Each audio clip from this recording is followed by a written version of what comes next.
어머니, 이번 명절에는 제가 특별한 선물을 준비했어요. 어머니도 이제 제 능력을 인정하셔야 할 것 같네요. 작은 아버님, 지난번에 투자해 주신 5천만 원의 수익금입니다. 2달 만에 1천만 원이나 늘었죠. 어머니, 보고 계시죠? 이게 제가 하는 사업의 실체예요. 유나야, 이런 돈은 깨끗한 게 아니야. 당장 그만두지 못해? 어머니, 왜 이러세요? 제가 돈을 벌어오니까 못마땅하신 거예요? 아니면 문열 오빠가 저보다 돈을 못 벌어서 자존심이 상하신 건가요? 이 못된 년 내가 우리 문열이를 뭘로 보고? 어머니, 그렇게 막말을 하시면 곤란해요. 전 그저 가족들을 도와주려고 했을 뿐인데, 역시 시어머니들은 다 똑같네요. 내 인연이 감히. 여보, 제발 진정해요. 형님도 한번 투자해 보세요. 어차피 은행에 넣어둬봐야 이자도 제대로 안 나오는데, 이런 기회를 놓치실 건가요? 사연을 듣고 난 후 각자의 의견을 댓글로 남겨주시기 바랍니다. 사소한 댓글이라도 사연자분에게 큰 힘이 될 수 있습니다. 각색될 수 있고 사연자분의 입장에서 구성될 수 있습니다. 그녀의 마지막 아들이었던 문열이는 태어날 때부터 남달랐습니다. 이동심 여사는 첫째와 둘째를 키울 때와는 전혀 다른 양육의 어려움을 겪어야 했습니다. 밤마다 울음소리가 그치지 않았고 젖을 물리거나 달래도 쉽게 진정되지 않았습니다. 그녀의 남편은 늦게까지 일을 해야 했기 때문에 홀로 밤을 지새우는 날이 많았고 그럴 때마다 그녀는 창밖의 달빛을 바라보며 한숨을 내쉬었습니다. 여보, 우리 문열이가 왜 이렇게 울기만 하는 걸까? 첫째, 둘째 키울 때는 이렇지 않았는데. 남편은 피곤한 기색이 역력한 얼굴로 대답했습니다. 애들은 다 다르다고 하잖아. 너무 걱정하지 마. 문열이가 자라면서 상황은 더욱 심각해졌습니다. 어려서부터 다른 아이들과 잘 어울리지 못했고 선생님들은 매일같이 문열이의 문제 행동을 보고했습니다. 장난감을 던지거나 친구들을 밀치는 등의 공격적인 행동이 잦았고 수업 시간에도 집중하지 못하고 돌아다니기 일쑤였습니다. 그녀는 매일 밤 문열이의 방에 들어가 자는 모습을 지켜보며 눈물을 훔쳤습니다. 아이가 왜 이렇게 됐는지, 자신의 잘못은 없었는지 끊임없이 자문했습니다. 초등학교에 입학한 후에는 상황이 더욱 악화되었습니다. 그녀는 거의 매주 학교로부터 전화를 받아야 했습니다. 어머님, 죄송하지만 오늘도 문열이가 수업 중에 큰 소동을 피웠습니다. 한번 방문해 주셨으면 합니다. 이런 전화를 받을 때마다 그녀의 가슴은 철렁 내려앉았습니다. 다른 자녀들은 모두 모범적으로 자라고 있었지만 막내만은 달랐습니다. 그녀는 자신의 양육 방식에 무엇이 잘못되었는지 끊임없이 고민했습니다. 밤마다 베개를 적시며 울었고 주변의 시선이 따가웠습니다. 이웃들은 그녀를 볼 때마다 동정 섞인 눈빛을 보냈고 친척들은 명절 때마다 문열이의 행동을 지적했습니다. 남편과의 대화도 점점 줄어들었습니다. 문열이의 문제 행동에 대해 이야기를 나눌 때면 항상 긴장감이 감돌았고 서로를 탓하는 말들이 오갔습니다. 당신이 너무 애를 응석바디로 키웠어. 내가 어떻게 했다고 그래? 당신은 늘 회사 일만 하느라 애한테 신경도 안 쓰면서. 그녀는 전문가의 도움을 받아보려 했지만 남편은 강하게 반대했습니다. 아이에게 문제가 있다는 것을 인정하고 싶지 않았던 것입니다. 그녀는 혼자서라도 상담을 받아보려 했지만 경제적인 여유가 없었습니다. 남편의 월급으로는 새 아이의 학비와 생활비를 감당하기에도 빠듯했기 때문입니다. 첫째와 둘째는 점점 문열이를 피하기 시작했습니다. 형제 간의 다툼이 잦아졌고 집안의 평화는 서서히 무너져 갔습니다. 그녀는 자주 큰 아이들을 불러 앉혀놓고 동생을 이해해달라고 부탁했지만 아이들의 눈빛에서 이미 지쳐있음을 읽을 수 있었습니다. 이렇게 시작된 막내 문열이로 인한 가정의 불화는 앞으로 더 큰 시련으로 이어질 것을 아무도 예상하지 못했습니다. 그녀의 마음속에는 이미 큰 상처가 자리 잡고 있었고, 이는 시간이 갈수록 더욱 깊어만 갔습니다. 밤마다 그녀는 하늘을 보며 기도했습니다. 문열이가 달라지기를, 가족들이 다시 예전처럼 화목해지기를 간절히 바라며 눈물을 흘렸습니다. 하지만 그녀의 기도는 허공을 맴돌 뿐이었고, 문열이의 반항은 날이 갈수록 더욱 심해져만 갔습니다. 주변 이웃들은 그녀를 보며 수군거렸고, 친정어머니마저도 한숨을 쉬며 그녀를 걱정했습니다. 그녀는 점점 더 깊은 고립감에 빠져들었고, 매일 밤 잠들기 전 자신의 인생이 왜 이렇게 되었는지 되돌아보며 한숨 짓곤 했습니다. 이것이 단지 시작에 불과하다는 것을, 더 큰 시련이 그녀를 기다리고 있다는 것을 그때의 그녀는 알지 못했습니다. 막내 아들 문열이는 고등학교를 졸업하자마자 군대에 자원 입대를 했습니다. 그동안의 반항적인 생활을 청산하고 새로운 시작을 하겠다는 결심이었습니다. 이동심 여사는 아들의 결정을 듣고 한편으로는 안도했지만 한편으로는 걱정이 되었습니다. 군대라는 엄격한 조직에서 문열이가 잘 적응할 수 있을지 염려되었기 때문입니다. 엄마, 이제 제대로 된 사람이 되어 돌아올게요. 문열이의 말에 그녀는 눈시울을 붉혔습니다. 입대 날 아들을 배웅하면서 그녀는 간절한 마음으로 기도했습니다. 군대에서의 인연은 문열이를 완전히 다른 사람으로 바꾸어 놓았습니다. 제대 후 돌아온 아들은 눈빛부터 달랐습니다. 반항적이고 거친 태도는 사라지고 차분하고 진중한 모습으로 변해 있었습니다. 그녀는 아들의 변화된 모습을 보며 가슴 깊이 감사함을 느꼈습니다. 엄마, 이제 대학에 가서 공부하고 싶어요. 늦었지만 해볼 수 있을까요? 그럼 당연하지. 엄마가 힘닿는 데까지 도와줄게. 문열이는 늦은 나이에 대학에 입학했습니다. 동기들보다 나이는 많았지만 누구보다 열심히 공부했습니다. 강의실 맨 앞자리에 앉아 필기를 하고 도서관에서 밤늦게까지 책을 읽었습니다. 그녀는 아들의 달라진 모습을 보며 희망을 품었습니다. 대학 졸업이 다가올 무렵 문열이는 공무원 시험 준비를 시작했습니다. 안정적인 직장을 가지고 부모님께 효도하고 싶다는 것이 그의 꿈이었습니다.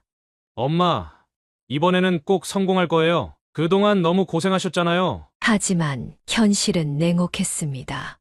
해가 갈수록 공무원 시험의 경쟁률은 높아졌고 합격선은 계속 올라갔습니다. 문열이는 몇 번이고 시험에 도전했지만 매번 고배를 마셔야 했습니다. 시간이 흐를수록 그의 표정은 어두워져 갔고 자신감은 점점 사라져 갔습니다. 30이 되어도 합격 소식은 들려오지 않았습니다. 그녀는 아들의 방 앞을 지날 때마다 한숨 섞인 중얼거림을 들어야 했습니다. 밤마다 책상에 앉아 공부하는 아들의 뒷모습이 안쓰러웠지만 어떤 말로도 위로가 되지 않을 것 같았습니다. 문열아, 이 길은 내가 가야 하는 길이 아닌가 보다. 남편의 말에 문열이는 고개를 푹 숙였습니다. 32살, 결국 그는 공무원의 꿈을 접었습니다. 수년간의 노력이 물거품이 되는 순간이었습니다. 그날 이후 문열이는 방에서 나오지 않았고 식사도 제대로 하지 않았습니다. 그녀는 매일 아들의 방문 앞에서 망설였습니다. 문을 두드리고 싶었지만 어떤 말을 해야 할지 몰랐습니다. 젊은 시절의 반항적인 모습은 사라졌지만 이제는 더 깊은 우울감이 아들을 올가매고 있었습니다. 엄마, 나도 열심히 다른 사람처럼 평범하게 살고 싶은데 왜 이렇게 안 되는 거예요? 문열이의 떨리는 목소리를 들으며 그녀의 가슴은 찢어지는 듯 했습니다. 세상의 모든 부모가 그렇듯 자식의 아픔은 곧 부모의 아픔이었습니다. 그녀는 밤마다 하늘을 보며 아들에게 새로운 길이 열리기를 기도했습니다. 이웃들은 이제 문열이의 나이를 거론하며 걱정스러운 시선을 보냈습니다. 결혼정년기도 지나고 안정된 직장도 없는 아들을 보며 그녀의 마음은 더욱 무거워졌습니다. 하지만 그녀는 알고 있었습니다. 이것이 끝이 아니라는 것을, 아들에게는 아직 기회가 있다는 것을. 다만 그 기회가 언제 어떤 모습으로 찾아올지 알 수 없을 뿐이었습니다. 절망에 빠져 있던 문열이에게 예상치 못한 기회가 찾아왔습니다. 고등학교 동창인 정우가 그를 찾아온 것입니다. 건설 현장에서 일하고 있던 정우는 문열이에게 새로운 제안을 했습니다. 그렇게 힘들면 우리 현장에서 같이 일해볼래? 건설 현장인데 지금 사람 구하고 있어. 처음에 그녀는 걱정이 되었습니다. 공무원 시험을 준비하던 아들이 갑자기 건설 현장에 간다는 것이 불안했기 때문입니다. 문열아, 그 일이 너무 힘들지 않을까? 위험하기도 하고. 하지만 문열이의 대답은 의외로 단호했습니다. 엄마, 이제는 뭐라도 해야죠. 더 이상 이렇게 있을 순 없잖아요. 경기도의 한 건설 현장으로 향하는 첫날, 그녀는 아들의 뒷모습을 바라보며 눈물을 훔쳤습니다. 새벽부터 일어나 도시락을 싸주면서도 그녀의 마음은 무거웠습니다. 하지만 시간이 지날수록 그녀의 걱정은 기우였음이 증명되었습니다. 문열이는 현장에서 놀라운 적응력을 보여주었습니다. 힘든 육체 노동도 묵묵히 해내었고 어려운 일도 마다하지 않았습니다. 선배들의 가르침을 겸손하게 받아들였고 후배들과도 잘 어울렸습니다. 그의 성실함은 현장에서 소문이 날 정도였습니다. 여보, 우리 문열이가 정말 많이 변했어요. 요즘은 웃는 모습도 많이 보이고. 남편도 고개를 끄덕이며 흐뭇해했습니다. 첫 월급을 받아온 날, 문열이는 그녀에게 봉투를 건넸습니다. 엄마, 적은 돈이지만 받아주세요. 이제부터는 제가 효도하게 해주세요. 그녀는 아들의 거칠어진 손을 잡고 한동안 말을 잊지 못했습니다. 세월의 흔적이 고스란히 묻어있는 손이었습니다.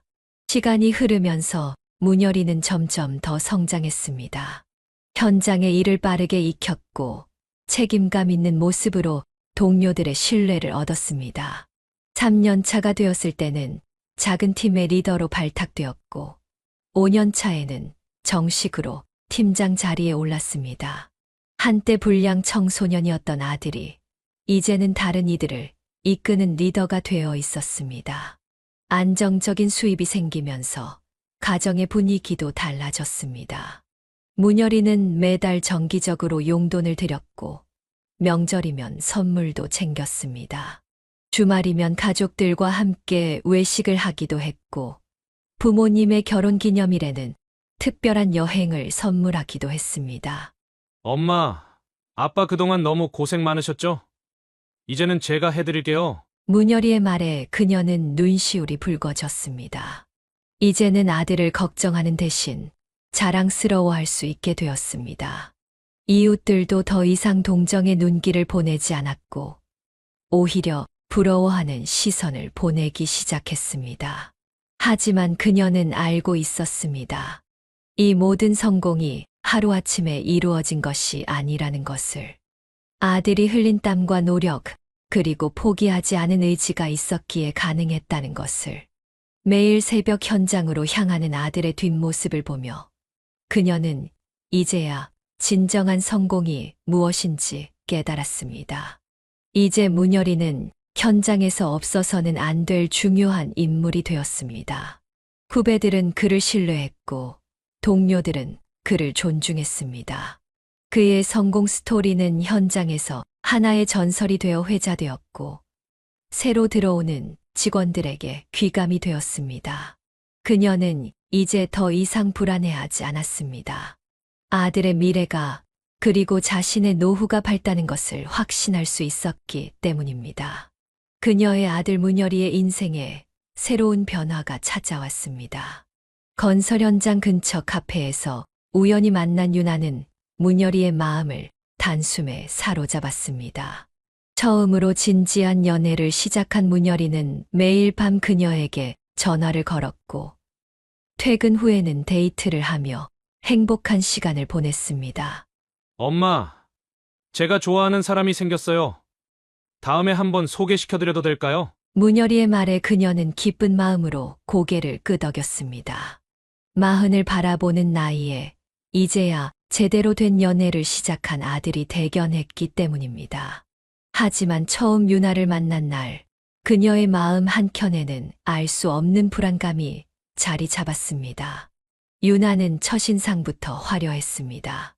명품 가방을 메고 있었고, 옷차림도 세련되었습니다.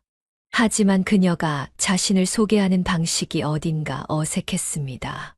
저는 강남에서 자랐어요. 아버지가 큰 회사를 운영하셨거든요. 과거형으로 말하는 것이 의아했지만 그녀는 더 이상 묻지 않았습니다. 그러나 유나의 신분증을 우연히 보게 되었을 때 그곳에 적힌 주소는 강남이 아닌 시골의 한 마을이었습니다. 어머니, 제가 문열 오빠랑 결혼하면 이 동네로 이사 와야 하나요? 저는 이런 곳에서 살아본 적이 없어서. 유나의 말에 그녀는 순간 당황했습니다. 첫 만남에서부터 결혼 이야기를 꺼내는 것도 그렇고 말투에서 느껴지는 거리감도 마음에 걸렸습니다. 동네 사람들 사이에서도 수군거림이 있었습니다. 저 여자, 전에도 누구랑 결혼하려다가 파토 났다던데. 친정에 대해서 말하는 게 하나도 일관성이 없대요. 그녀는 몰래 유나의 과거를 알아보려 했습니다. 하지만 유나가 다녔다는 고등학교에는 그녀의 기록이 없었고 대학교 졸업장도 확인할 수 없었습니다. 문열아, 유나 부모님은 어디 계시니? 한번 인사드려야 하지 않겠니? 아, 그게 유나 부모님은 해외에 계시다고 해요. 더욱 수상한 것은 상견례 자리였습니다. 유나 쪽에서 온 사람들은 모두 친척이라고 했지만 어딘가 어색한 분위기였습니다. 마치 급하게 섭외한 배우들 같았습니다. 자네 급여는 어떤가? 앞으로 어떻게 돈을 벌 생각인가? 우리 유나는 호화로운 생활에 익숙해서. 사돈이라는 사람은 시종일관 재산과 돈에 대한 이야기만 했습니다. 그녀는 자리에 앉아 있는 내내 불편한 마음을 감출 수 없었습니다. 여보, 뭔가 이상해요. 유나에 대해 알아봐야 할 것 같아요. 그날 밤 그녀는 남편에게 걱정을 털어놓았습니다. 남편 역시 심각한 표정으로 고개를 끄덕였습니다. 나도 그래요 하지만 문열이가 저렇게 좋아하는데 어떡하죠? 결혼식 준비 과정에서도 이상한 점은 계속되었습니다. 유나는 최고급 웨딩홀을 고집했고 수천만 원짜리 예물을 당연하게 여겼습니다. 문열이는 빚까지 내가며 유나의 요구를 들어주었습니다. 엄마, 유나는 달라요. 제가 잘할게요. 믿어주세요. 문열이의 간절한 목소리에 그녀는 더 이상 아무 말도 할 수 없었습니다. 하지만 그녀의 불안감은 점점 커져만 갔습니다. 특히 결혼식 당일 유나의 부모님이 끝내 나타나지 않은 것은 큰 충격이었습니다. 어머니, 부모님이 갑자기 해외에서 사고가 나셔서 유나의 설명은 늘 애매모호했고 그때마다 문열이는 아내의 편을 들었습니다. 이제 그녀는 며느리의 정체를 의심하지 않을 수 없었습니다. 하지만 이미 모든 것이 돌이킬 수 없는 상황이 되어버렸습니다. 오빠, 우리 분가해요. 나는 시집살이 할 생각 전혀 없으니까. 유나의 이런 말들이 그녀의 귀에 들어올 때마다 그녀의 마음은 무거워졌습니다. 아들이 힘들게 일구어온 안정된 삶이 흔들릴까 두려웠습니다. 하지만 이것은 시작에 불과했습니다. 더 큰 시련이 그들을 기다리고 있다는 것을 그때의 그녀는 알지 못했습니다.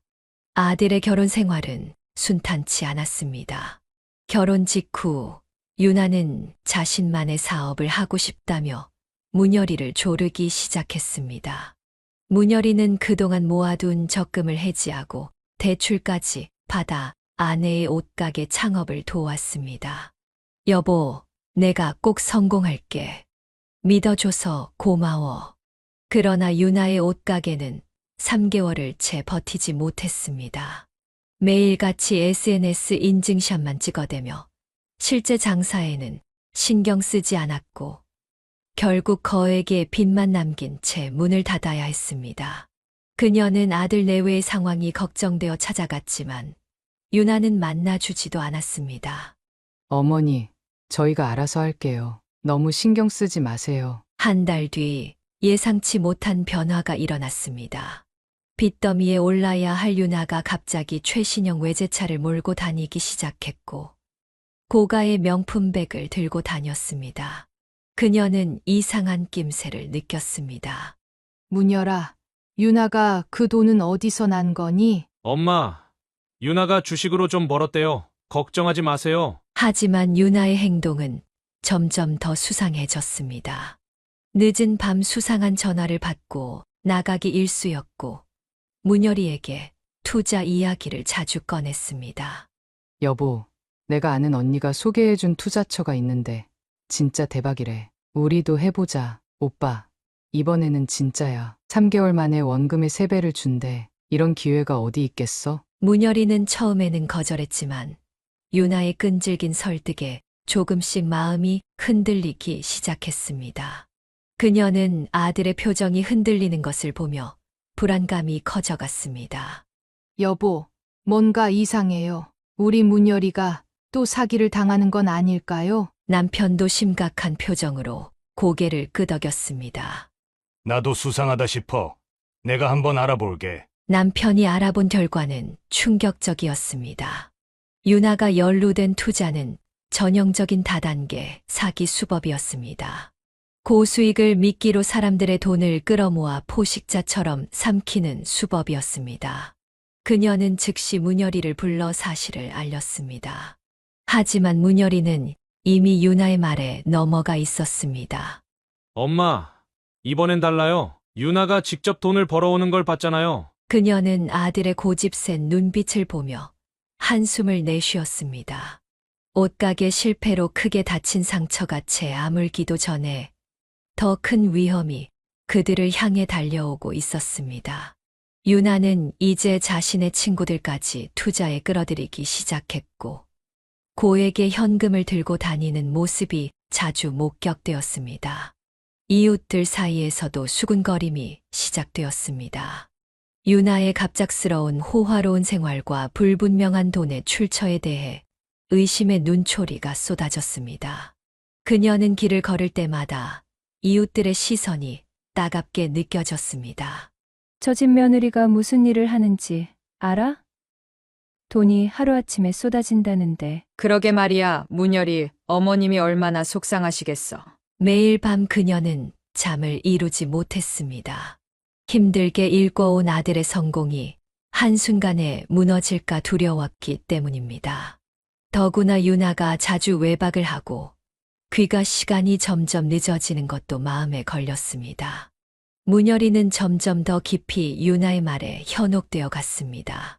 퇴근 후에도 유나가 소개해준 투자 설명회에 참석하느라 바빴고 통장 잔고는 눈에 띄게 줄어들고 있었습니다. 그녀는 이 모든 상황을 지켜보며 가슴이 찢어지는 듯한 고통을 느꼈습니다. 문열아, 제발 정신 차리렴. 그녀의 간절한 기도도 허공을 맴돌 뿐이었습니다. 그리고 그녀의 불안은 곧 현실이 되어 그들을 덮치기 시작했습니다. 이제 곧 닥칠 폭풍우를 아무도 예상하지 못한 채 그들의 일상은 서서히 무너져가고 있었습니다. 민족 대명절인 추석을 맞아 이동심 여사의 집에는 오랜만에 가족들이 모두 모였습니다. 첫째, 둘째 그리고 막내 문열이 가족까지 오랜만에 온 가족이 한자리에 모인 자리였습니다. 하지만 그녀의 마음은 무거웠습니다. 최근 들어 더욱 수상쩍어진 유나의 행동 때문이었습니다. 어머니, 이번 명절에는 제가 특별한 선물을 준비했어요. 어머니도 이제 제 능력을 인정하셔야 할 것 같네요. 유나는 거만한 미소를 지으며 고급스러운 명품 가방을 꺼내더니 그 안에서 두툼한 현금 다발을 꺼냈습니다. 순간 거실의 공기가 얼어붙었습니다. 작은 아버님, 지난번에 투자해 주신 5천만 원의 수익금입니다. 2달 만에 1,000만 원이나 늘었죠. 어머니, 보고 계시죠? 이게 제가 하는 사업의 실체예요. 그녀는 심장이 떨리는 것을 느꼈습니다. 유나야, 이런 돈은 깨끗한 게 아니야. 당장 그만두지 못해? 어머니, 왜 이러세요? 제가 돈을 벌어오니까 못마땅하신 거예요? 아니면 문열 오빠가 저보다 돈을 못 벌어서 자존심이 상하신 건가요? 유나의 날카로운 말에 그녀는 손을 부르르 떨었습니다.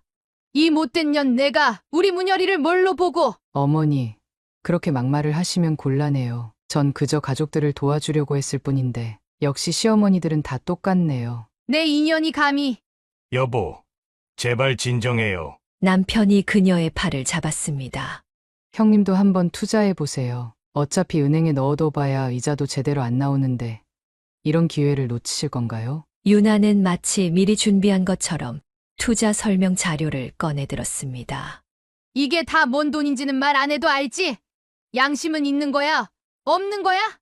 어머니, 너무하시네요. 제가 이렇게 효도하려고 하는데, 혹시 어머니도 투자하고 싶으신가요?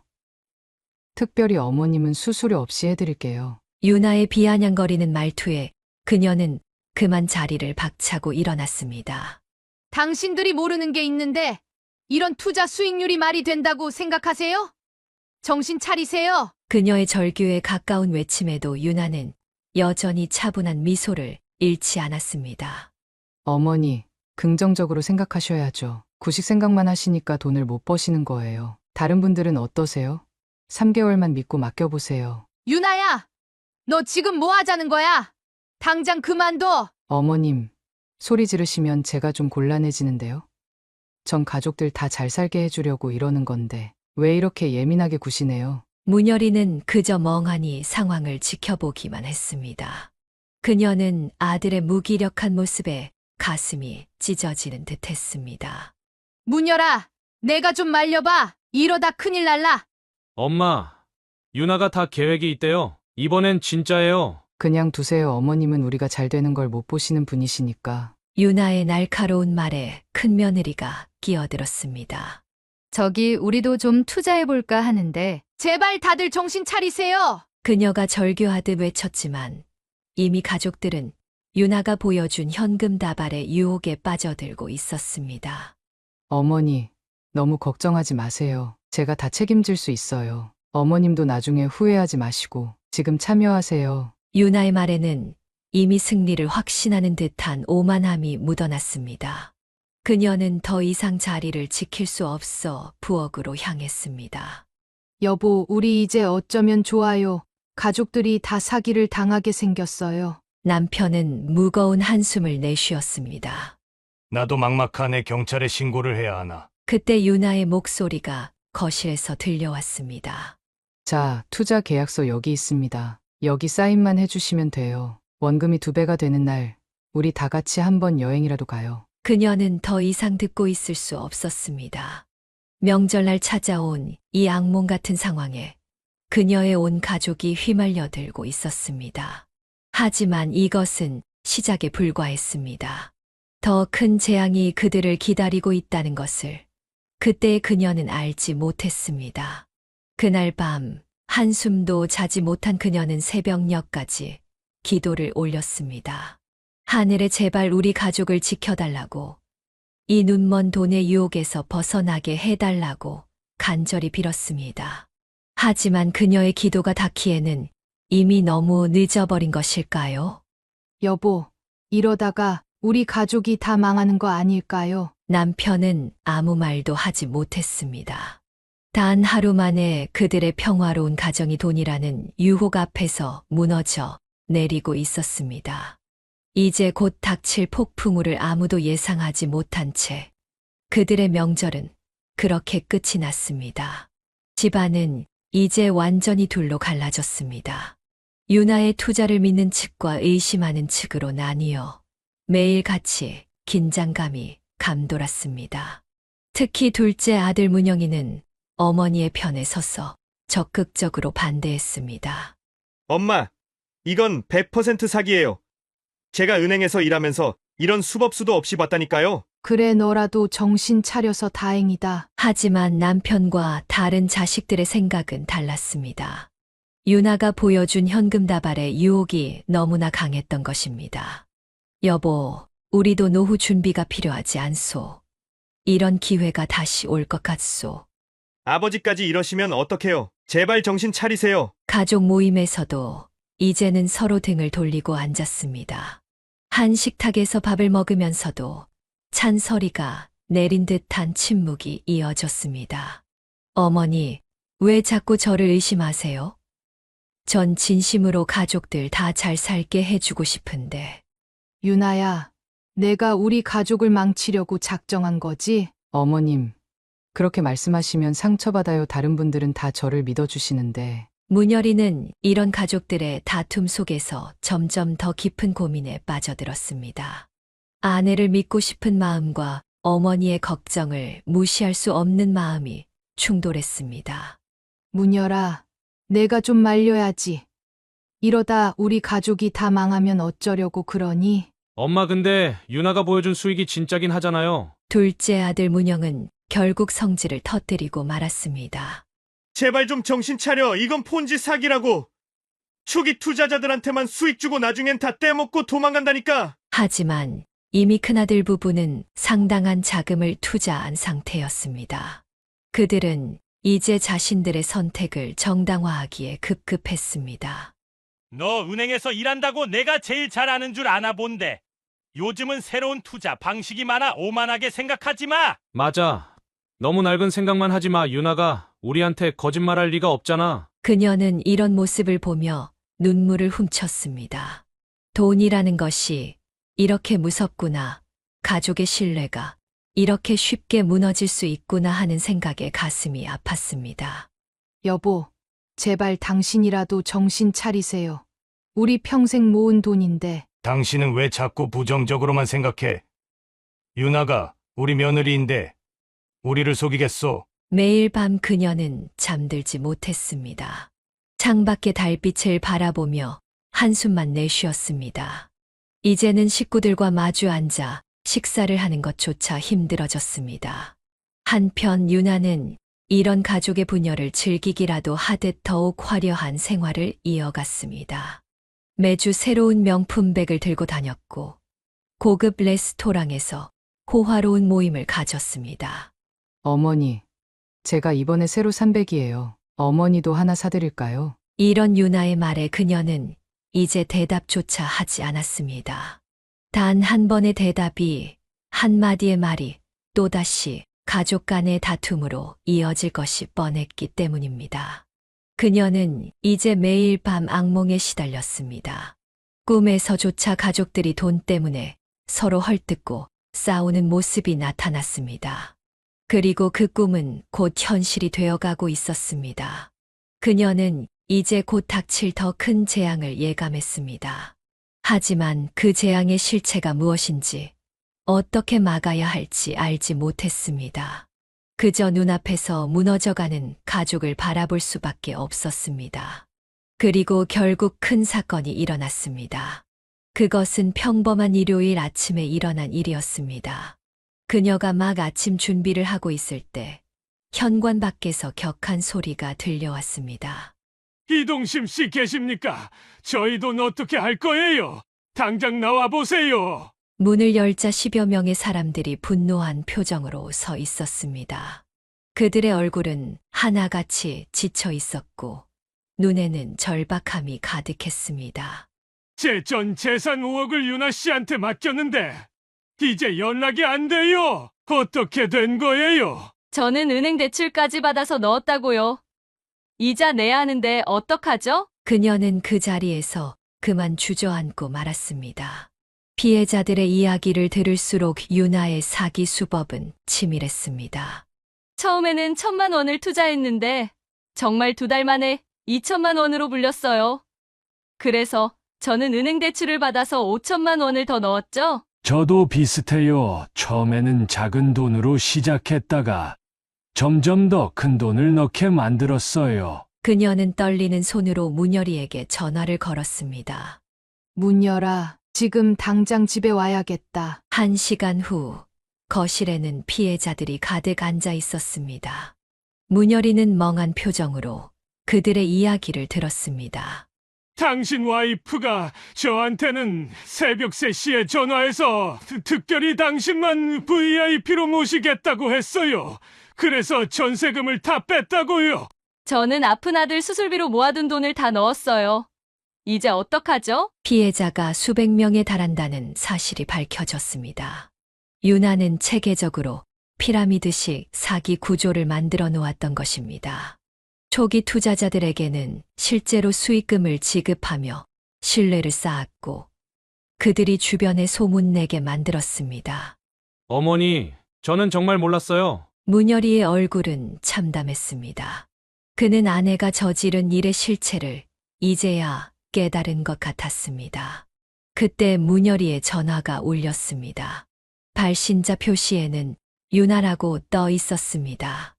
여보, 미안해요. 하지만 이제 돌아갈 수 없을 것 같아요. 당신은 정말 순수했어요. 그래서 더 좋은 도구가 되었죠. 통화가 끊기고 그 후로 유나의 전화는 꺼져 있었습니다. 경찰 조사 결과 유나는 이미 수십억의 돈을 해외로 빼돌린 것으로 밝혀졌습니다. 체포영장이 발부되었지만 이미 출국한 것으로 보입니다. 형사의 말에 그녀는 그저 망연자실할 수밖에 없었습니다. 이제 그들에게 남은 것은 거대한 빚과 깊은 상처뿐이었습니다. 들려오는 피해자들의 한숨과 울음소리 속에서 그녀는 무너져가는 가족을 바라볼 수밖에 없었습니다. 엄마, 이제 어떡하죠? 문열이의 떨리는 목소리에 그녀는 아들을 꼭 안아줄 수밖에 없었습니다. 이제 시작될 고난의 시간들을 어떻게 이겨내야 할지 그녀의 마음은 무겁기만 했습니다. 유나가 인천공항에서 중국으로 도주하려다 검거되었다는 소식이 들려왔습니다. 하지만 그녀의 마음은 전혀 가벼워지지 않았습니다. 문열이마저 사기방 조죄로 재판을 받게 되었기 때문입니다. 검사의 구형이 있던 날, 그녀는 법정에서 아들의 깊이 숙인 머리를 보며 가슴이 찢어지는 듯 했습니다. 엄마, 저 정말 몰랐어요. 유나가 하는 일이 이런 줄. 문열이의 눈에는 눈물이 그렁그렁했습니다. 어머니, 제발 저를 도와주세요. 탄원서를 써주시면 형량이 줄어들 수 있대요. 그녀는 밤새 탄원서를 쓰며 눈물을 흘렸습니다. 아들의 어린 시절부터 지금까지의 모든 순간들이 주마등처럼 스쳐 지나갔습니다. 이 사람은 제 막내 아들입니다. 어려서부터 불안정했지만 군대를 다녀온 후로는 성실하게 살아왔습니다. 하지만 피해자들의 반응은 냉혹했습니다. 당신 아들이 모르고 한 게 아니잖아요. 우리 돈 언제 갚을 거예요? 사기꾼 가족, 당신네 집 팔아서라도 변상해. 매일 밤 걸려오는 협박 전화에 그녀는 잠을 이룰 수 없었습니다. 여보, 우리 집이라도 팔아야 하나요? 그래도 문열이 형량을 좀이라도 줄여야 하지 않겠소. 재판이 진행될수록 더 많은 사실들이 드러났습니다. 유나는 처음부터 치밀하게 계획을 세워 범행을 저질렀고, 문열이는 그 과정에서 최소한의 의심은 했어야 했다는 게 재판부의 판단이었습니다. 며느리와 아들은 각각 징역 12년과 징역 3년에 집행유예 5년을 선고받았을 판이다. 판사의 선고가 떨어지는 순간 법정은 아수라장이 되었습니다. 이게 말이 되나? 저 사기꾼 가족들 다 감옥에 가둬야 해! 우리 돈은 어쩌라고? 그녀는 아들을 끌어안고 흐느꼈습니다. 집행유예를 받아 다행이라고 생각하면서도 앞으로 닥칠 시련들을 생각하면 막막하기만 했습니다.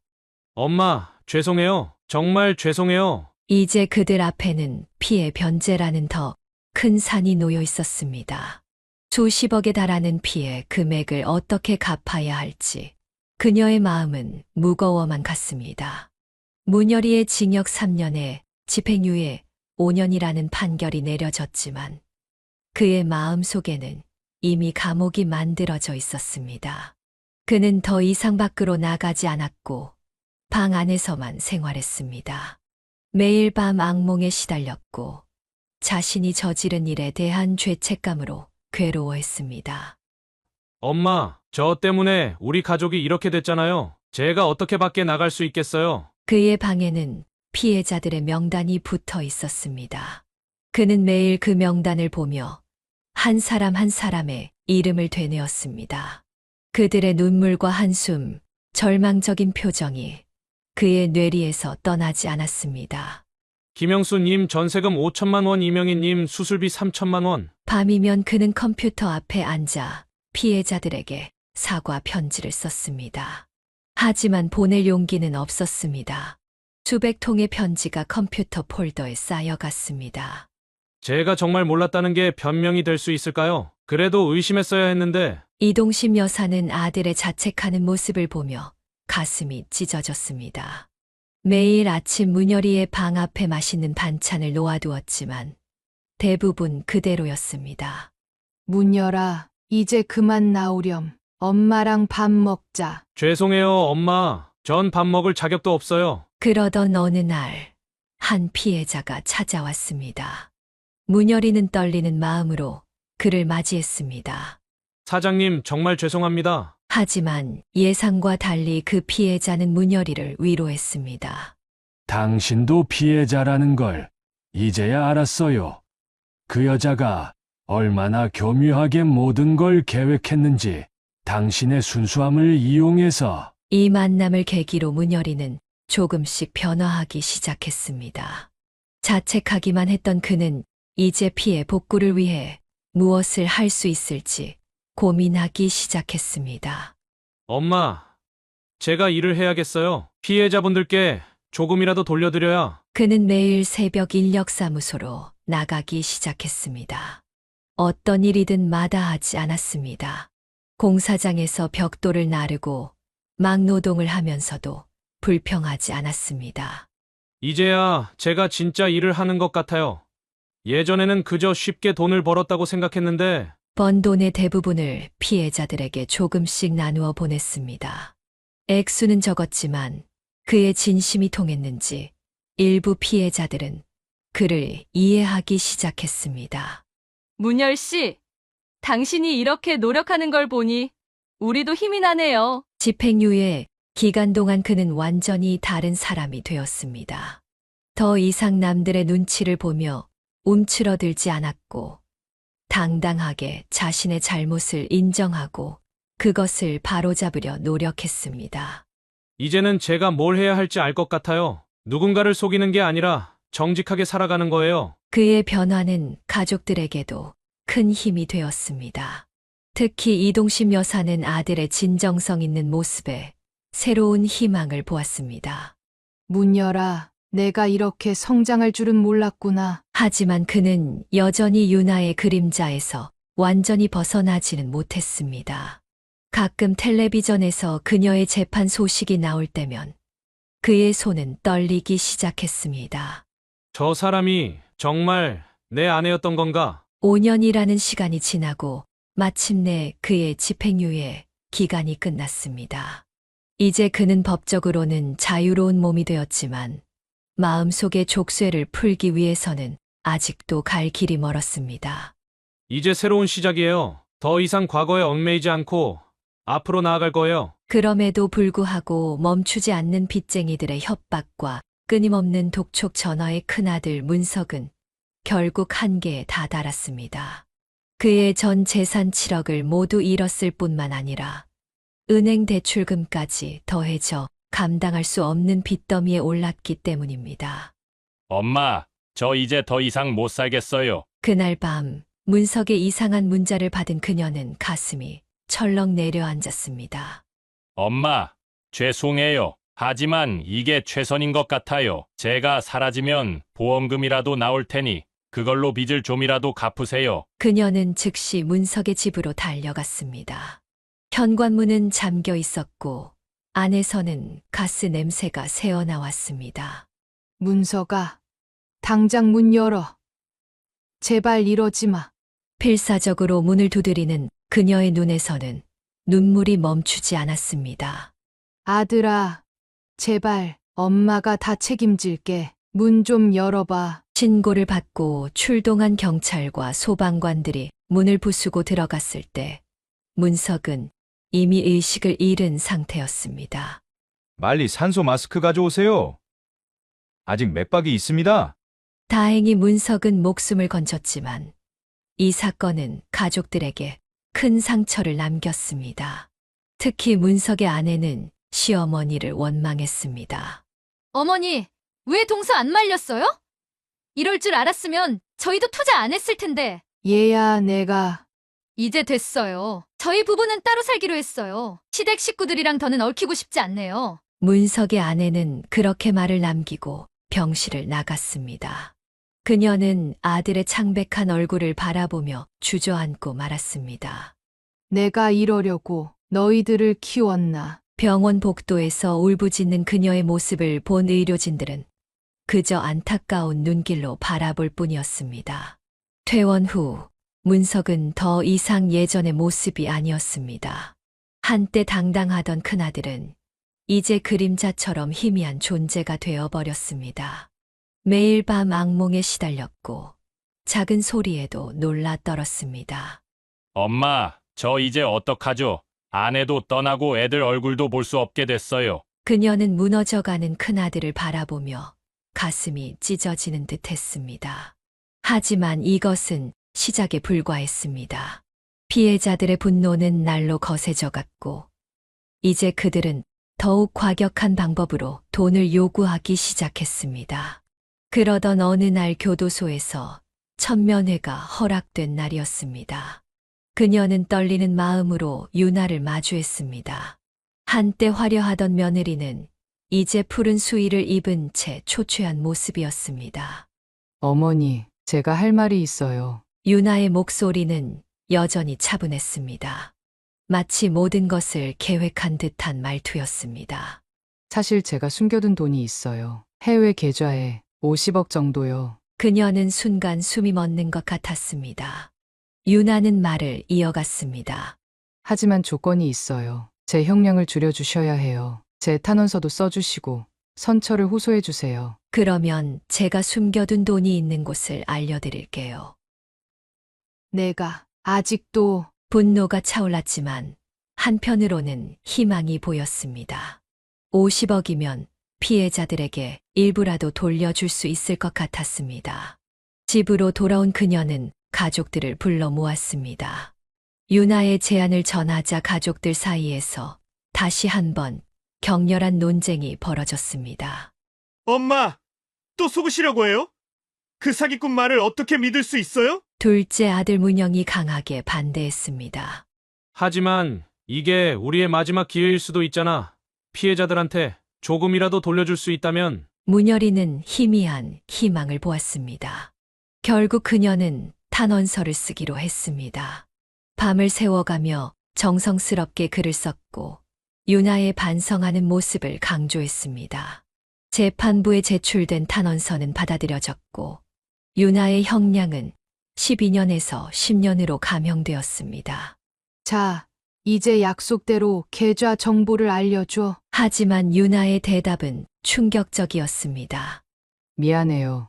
어머님 사실 그런 돈은 없어요. 전 그저 형량을 줄이고 싶었을 뿐이에요. 그녀는 그 자리에서 쓰러질 것만 같았습니다.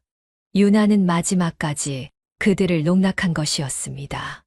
내가 어떻게... 어머님, 저는 처음부터 이런 사람이었어요. 당신들이 못 알아본 거죠. 이 소식이 피해자들에게 전해지자 상황은 더욱 악화되었습니다.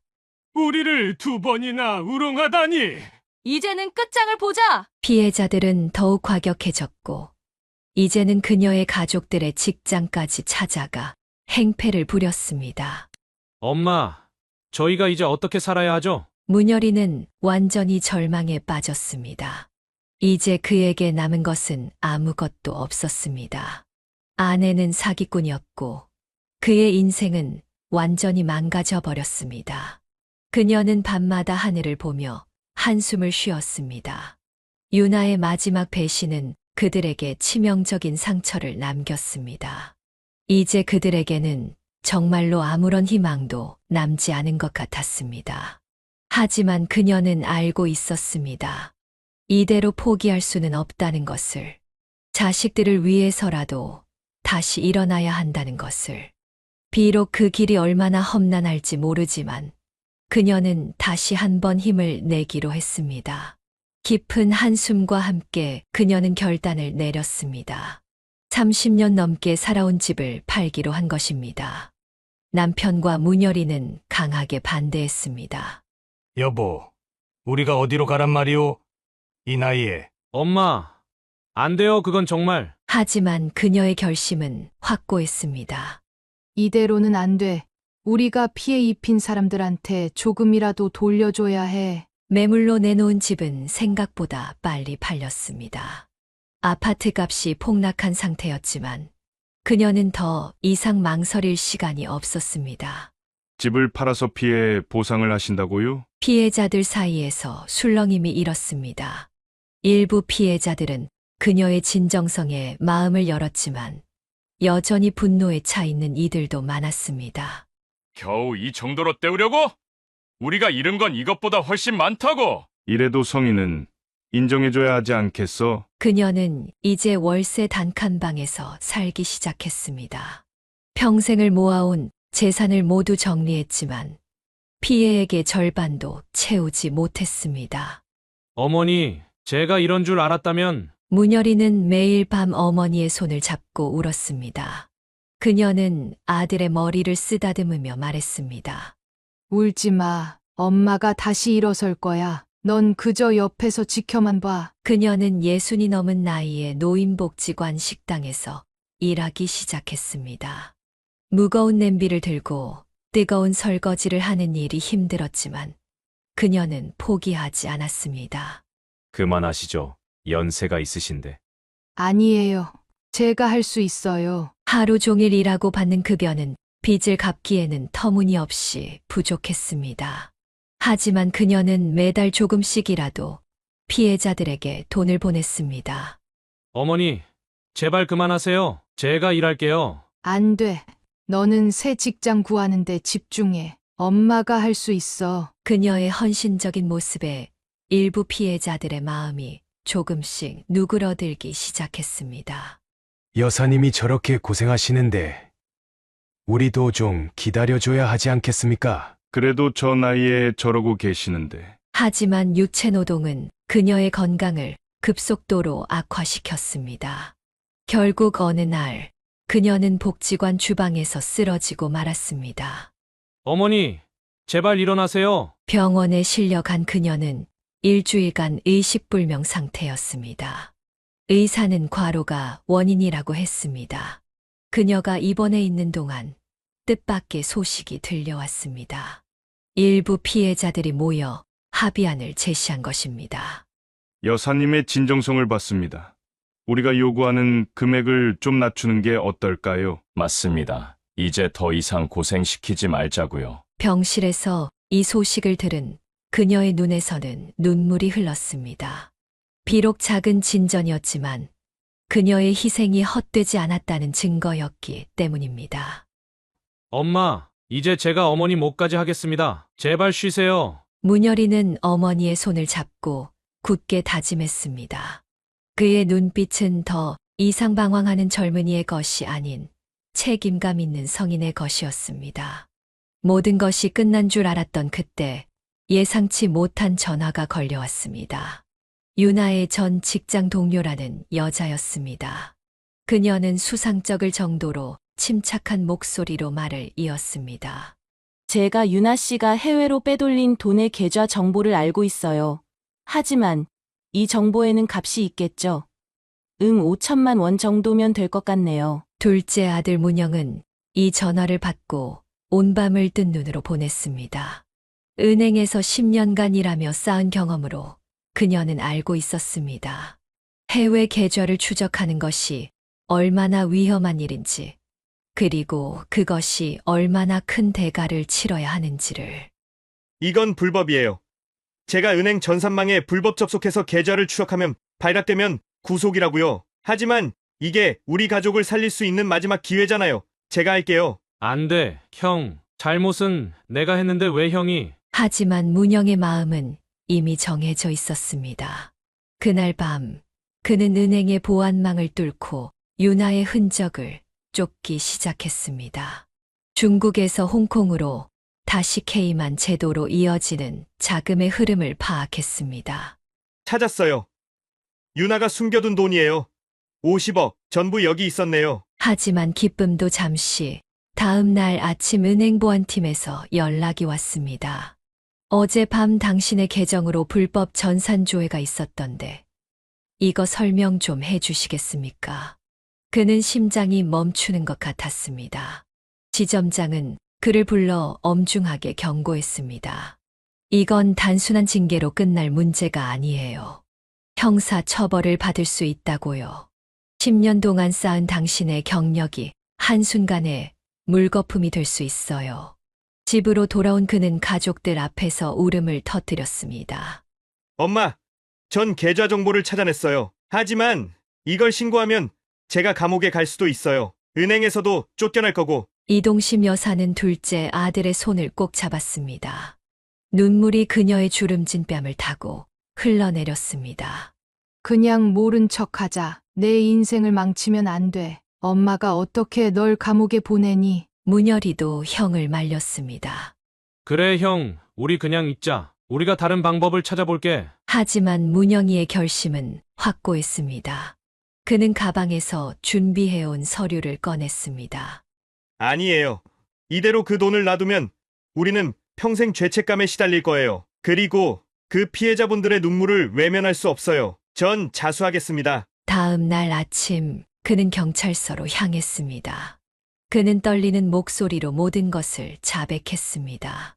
제가 은행 전산망을 불법으로 사용해서 계좌를 추적했습니다. 이게 제가 찾아낸 모든 정보입니다. 검찰은 불법 전산조회 혐의로 문정을 기소했지만 재판부는 그의 선의의 제보로 거액의 사기 피해, 재산을 회수할 수 있게 되었다는 점을 참작했습니다.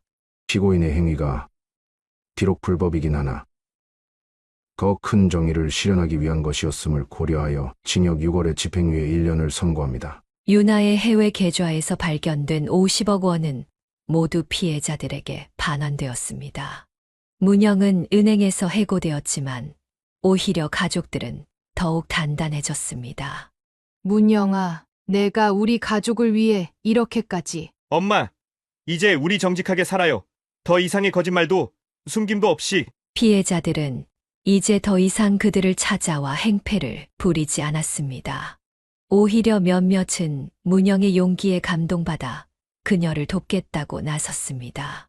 문영 씨가 아니었다면 우리는 영원히 그 돈을 되찾지 못했을 거예요. 이제 그들의 앞에는 새로운 길이 펼쳐져 있었습니다. 비록 처음부터 다시 시작해야 하지만 이번에는 정직하게 바르게 걸어가기로 했습니다.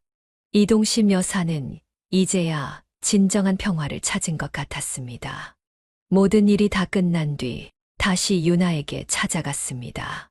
사실 그 50억을 찾아냈을 때 저는 처음으로 제가 무너지는 것을 느꼈어요. 유나의 목소리가 떨렸습니다. 그동안 보여줬던 차갑고 계산적인 모습은 온데간데 없이 사라졌습니다. 제가 그 돈을 완벽하게 숨겼다고 생각했는데 자신의 모든 것을 걸고 그걸 찾아냈잖아요. 그것도 피해자들을 위해서. 처음에는 이해할 수 없었어요. 왜 자신의 인생을 망가뜨리면서까지 그런 일을 하는지. 눈물이 그녀의 창백한 뺨을 타고 흘러내렸습니다. 그동안 저는 제가 이 세상에서 제일 똑똑하다고 생각했어요. 모든 사람을 이용할 수 있다고 믿었고, 그게 제가 살아남는 방법이라고 생각했죠. 하지만 아주버님의 희생을 보면서, 어머니가 절 찾아주길 기다리면서 제가 얼마나 어리석었는지 깨달았어요. 이동심 여사는 처음으로 며느리의 진심 어린 참회를 마주했습니다. 피해자분들이 그 돈을 돌려받았다는 소식을 들었어요. 얼마나 많은 분들이 울면서 기뻐하셨는지 그걸 듣고 나서 처음으로 제 죄의 무게를 진정으로 느꼈어요. 제가 그분들의 삶을, 그리고 우리 가족의 삶을 얼마나 망가뜨렸는지. 유나는 떨리는 손으로 낡은 편지 한 통을 꺼냈습니다. 이건 문열 오빠에게 쓴 편지예요. 매일 밤 조금씩 썼어요. 제 진심을 전부 담았습니다. 오빠를 만났을 때 처음으로 제 가면이 벗겨지는 것 같았어요. 그의 순수함이 제 차가운 마음을 녹이는 것 같았는데 결국 저는 그 따뜻함마저 배신했죠. 잠시 침묵이 흘렀습니다. 어머니, 제가 이렇게 뉘우친다고 해서 제가 저지른 일들이 용서받을 수 있다고는 생각하지 않아요. 하지만 이제라도 진심으로 사죄하고 싶었어요. 특히 어머니께. 어머니는 제가 한 번도 가져보지 못한 어머니의 모습을 보여주셨는데 전 그 마음마저 짓밟았으니까요. 이동심 여사의 눈에서도 눈물이 흘렀습니다. 그동안 품었던 증오와 분노가 조금씩 녹아내리는 것을 느꼈습니다. 그래. 이제야 내 진짜 모습을 보는 것 같구나. 이제야 내 며느리다운 말을 하는구나. 어머니, 저는 유나는 더 이상 말을 잇지 못했습니다. 그 느낌만이 차가운 면회실을 채웠습니다. 앞으로 남은 수감 생활, 그리고 그 후의 삶, 내가 진정으로 뉘우치며 살아간다면 그게 바로 진정한 속죄의 시작이 될 거야. 이동심 여사는 처음으로 차가운 면회 유리창에 손을 가져다 댔습니다. 유나도 떨리는 손으로 그 자리에 자신의 손을 포겠습니다. 차가운 유리를 사이에 두고 두 여인의 손이 마주했습니다. 엄마, 이제야 이렇게 부를 수 있을 것 같아요. 정말 죄송했어요. 교도소를 나서는 이동심 여사의 발걸음은 이전과는 달랐습니다. 무거운 돌덩이 같았던 마음의 응어리가 조금은 풀어진 듯 했습니다. 하늘을 올려다보니 어둑한 구름 사이로 작은 빗줄기가 비치고 있었습니다. 이제 그들의 앞에는 용서와 화해의 긴 여정이 놓여 있었습니다. 그 길이 결코 쉽지는 않겠지만 오늘의 만남이 그 첫걸음이 된 것 같았습니다. 사연을 듣고 댓글을 남겨주시기 바랍니다. 사소한 의견일지라도 사연자분에게는 큰 힘이 됩니다. 노골적인 악성 댓글은 사연자분에게 상처가 될 수 있으니 삼가주시기 바랍니다.